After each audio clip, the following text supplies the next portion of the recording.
এই যে বছরের শেষ আর পিকনিকের সময় শুরু। এইবার পিকনিকের শুরুটা ফ্যামিলিকে নিয়েই করলাম। সব থেকে দূরের অতিথি আমরা, তাই বেরিয়ে পড়লাম গন্তব্যের উদ্দেশ্যে। পৌঁছে গিয়ে দেখলাম একদিকে টিফিন, অন্যদিকে রান্না বান্না জোর কদমে চলছে। ব্যাস, আর দেরি না করে আমরাও বসে পড়লাম জল খাবারে। খাওয়া দাওয়া শেষ করে ছবি তোলার পালা। এই ছোট ছোট জিনিসগুলো গ্রাম ছাড়া আর কোথাও পাওয়া যায় না। তাই আমাদের পিকনিক স্পট ছিল আমাদের এই ছোট্ট গ্রামে, আঁকা বাঁকা নদীর পাড়ে।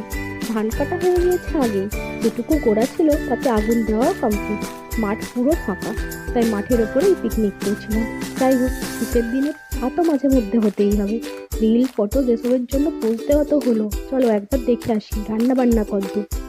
এই যে সব থেকে ব্যস্ততম অতিথিরা বারবার যে কোথায় চলে যায়, আর এনাকে ছাড়া তো পিকনিক হবেই না।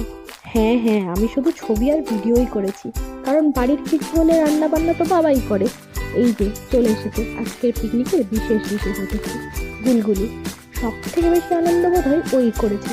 ওই বাঁধা গরু ছাড়া পেলে যা হয়, নাচ গান হই হুল্লোড় শেষে খাওয়া দাওয়া করে সবাই বাড়ি চলে এলাম। না, এরপর আর কোনো ক্লিপ নেওয়া হয়নি, আড্ডা মারতে একটু ব্যস্ত ছিলাম। তাই ভিডিওটা এখানেই শেষ করছি। সবাই ভালো থেকো, সবাইকে ভালো রেখো। দেখা হবে আবার নতুন কোনো ভিডিওতে। ততক্ষণ টাটা।